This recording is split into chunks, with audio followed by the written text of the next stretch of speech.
নাযাওঁ মই আপোনাৰ লগত। মই মোৰ মা ঘৰতে থাকিম। যাৰ লগত আপুনি দেহা সোণ মাৰি কথা পাতি আছিলে তাৰ লগতে থাকক। হেল্ল', দেহা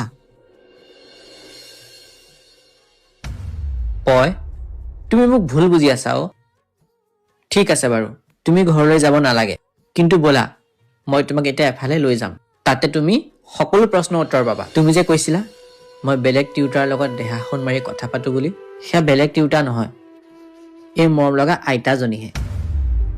আইতাৰ নিজা ল'ৰা আছে, বোৱাৰী আছে, কিন্তু আইতাক কোনেও নাছে। আইতাই মোক নিজৰ ল'ৰাৰ দৰে মৰম কৰে।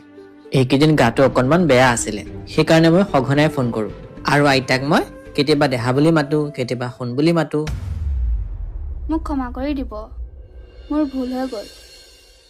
মই আপোনাক মিছাতে ভুল বুজিলোঁ। মই আচলতে দাদাৰ কথা শুনিবই নালাগিছিলে।